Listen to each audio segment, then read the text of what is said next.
Good morning. This is just a short video that's going to go into the three basic cuts that you'll find in lumber. The one on here is what we call flat sawn. And if you can see, the annual growth rings run pretty much horizontally. That's your flat sawn. This is going to be the most common cut of lumber that you're going to find.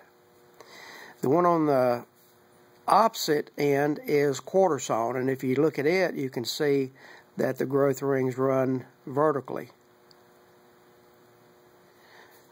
An interesting thing about that is if you look at the flat sawn, it's going to be flat on this surface, but on the edge it's going to be just the opposite, so it's going to be quarter sawn.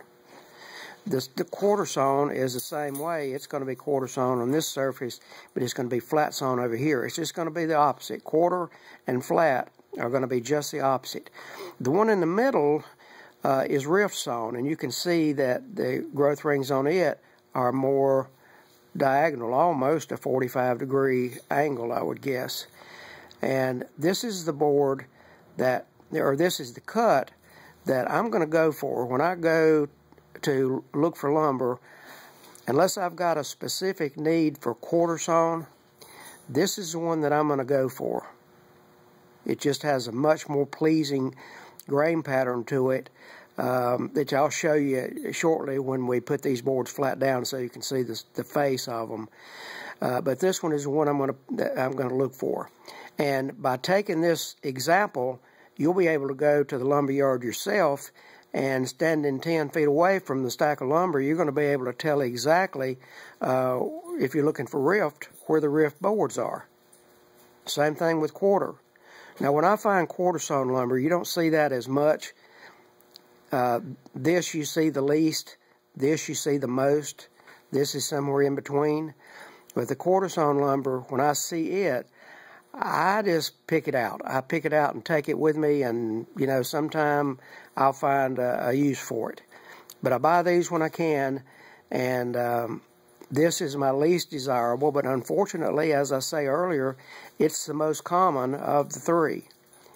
So anyway, I'm going to flip these over now and show you how they look on the top side, on the face side.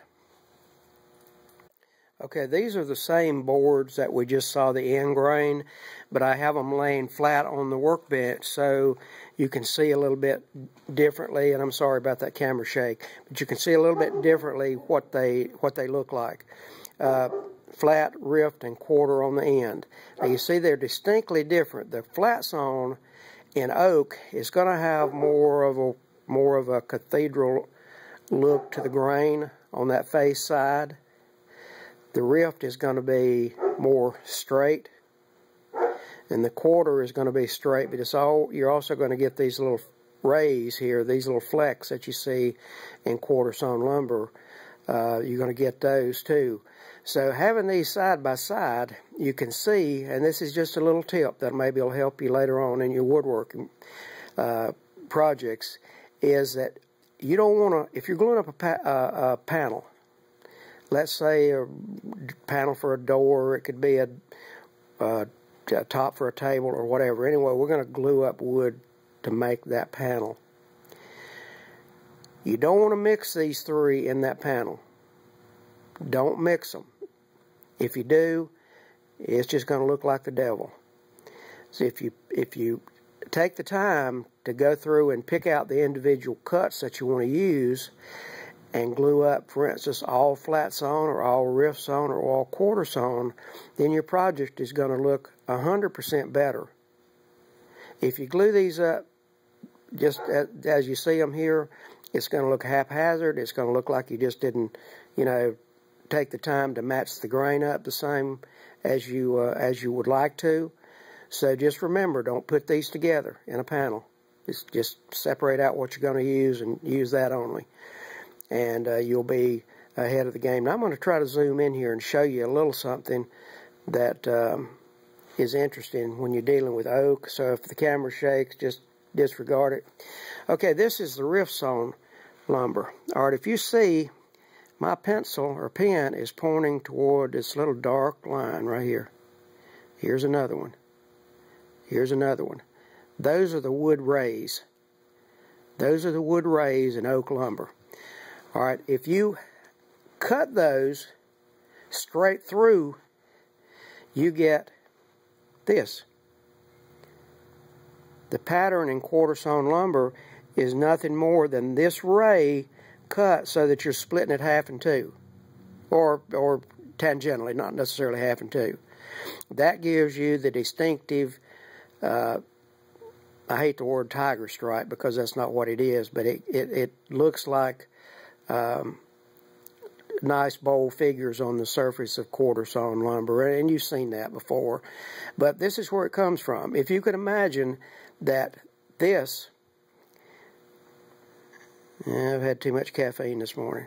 This is a coin. If you can imagine that's a penny, and you're looking at the edge of the penny, and if you lay that penny over flat and cut it, this is what you're looking at. So I hope this has helped you. It's just a very simple video, but I found that my students really take on a different attitude about their work when they learn the basics. And one of the basics is keeping your project as uniform as you can. There are those that say, well, I want a random look. Well, random look's not going to get you anything except a random look, you know. It sounds dumb, but that's all it's ever going to get you. But if you'll take the time to pick out the grain patterns and work them together in a tabletop or a panel, you'll be ahead of the game, and it'll take your work to a little higher level. One of the things that's causing that, that's going to cause that, is that you're going to actually, instead of just getting a bunch of boards and gluing them up and making them into your panel, you're going to start looking at things that you haven't been looking at before. You're going to start really thinking about your wood. And if you can get to that point, like I say, your projects are going to take on a whole new meaning for you. So anyway, hope you enjoyed that. I hope it's helpful, and we'll see you next time.